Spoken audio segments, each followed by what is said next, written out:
Hello. So today I would like to talk with you on a very interesting career success predictor, and which is one of the most important in my opinion is the ability to strike a balance between generalization and discrimination. So this might sound very confusing, and what does generalization and discrimination have to do with career success prediction? So to begin with, I would introduce to you a very common topic. I think you would have already gone over it or discussed or debated over it. Like, should you be following your passion as your profession, or should you be looking at your profession like a means of livelihood or something?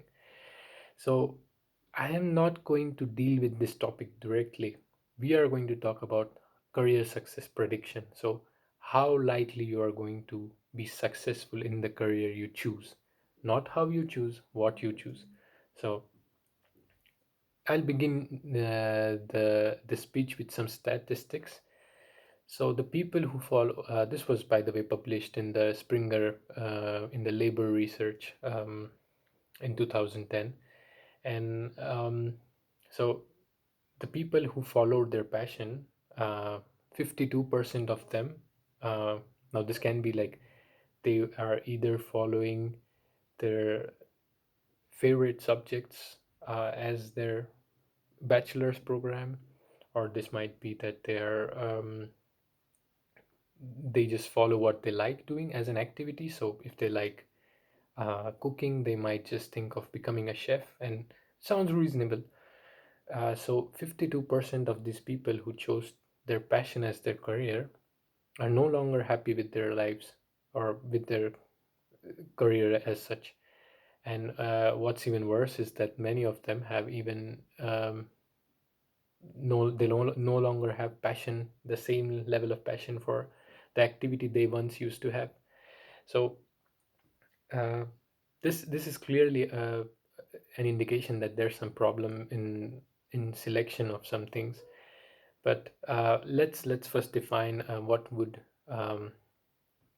career success mean. So career success can mean that there's a good salary, and these are the four metrics that were also published in the same paper. So the way we can define career success is that you have a good salary or a good compensation for the work you do. There's a good growth, the potential in what you're doing. There's a good status for what you're doing, so that matters. And then there's a hope of promotion or possibility of being promoted. So if you have these, there's a high likelihood of you being successful.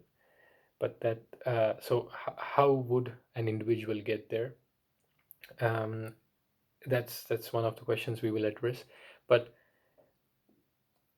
one another problem in that people have faced over the time is that they they face this dilemma between changing their profession very soon if they don't like it, or they stay in it for too long. So this is a very important question that we are going to address today, and how this arises and how we can solve it. So um, firstly, so people, as I said, follow their passion or love for subject, or just love for the activity that they do. And many times they misunderstand that transition from an activity as a passion to an activity as their profession or a means of their earning or livelihood is something very different.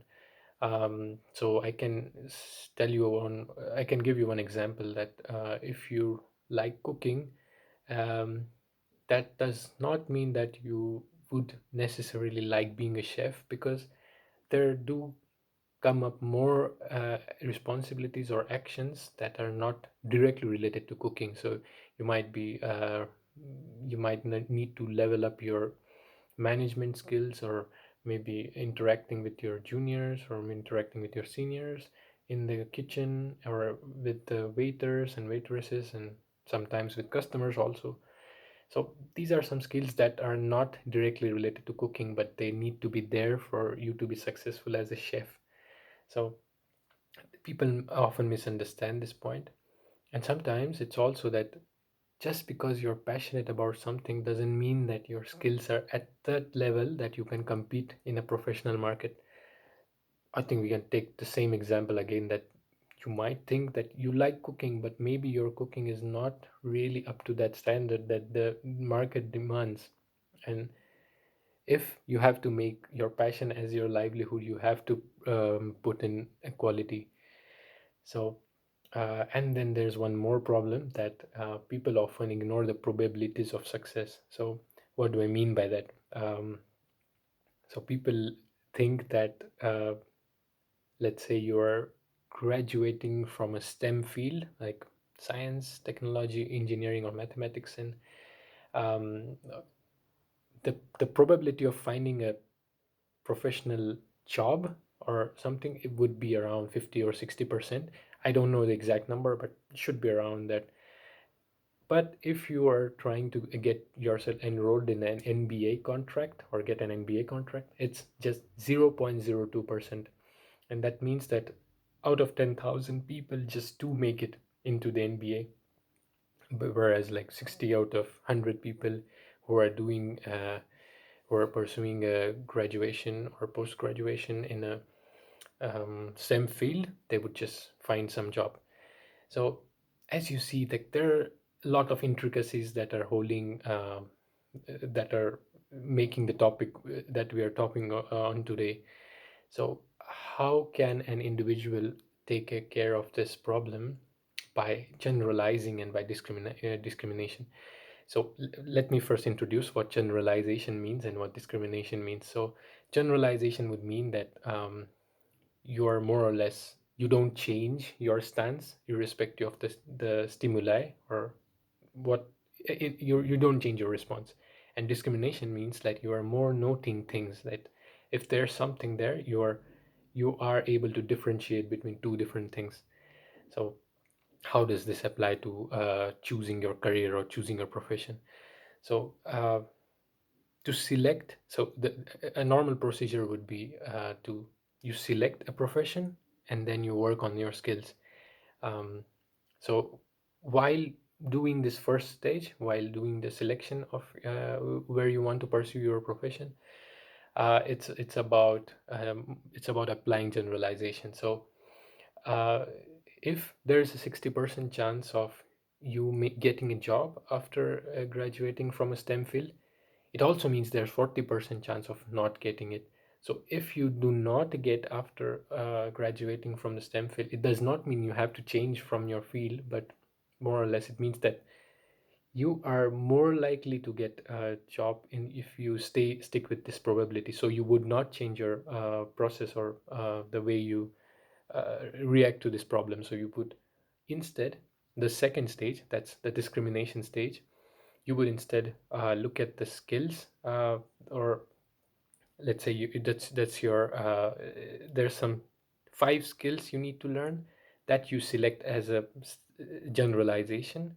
Like, okay, these are the 5 I need to learn, but how good are you in it? You need to be discriminative about this with respect to yourself. So yes, you know this is the skill needed, but how good is it? So now you no longer can just say that I'll not change my response, I'll just stick to what's this thing because it's been working for me, that's supposed to work for me. um, so this can be applied everywhere during your career. So you're choosing some sort of job, some sort of domain that's based on probabilities, that's based on statistics. You stick to it as long as you're doing the minor tasks or the smaller tasks in it, and you're being very attentive of how good you are in it. So this might seem a very common way of looking at it, but in my opinion, uh, as Kennedy said in his speech, that to look not uh, what your country can do for you, but uh, look for what you can do for your country. So instead of country, I would like to replace it that look what you can do for your own career success than looking for what the institutions or the government can provide you with. um, yeah, that's what I want to say. Thanks.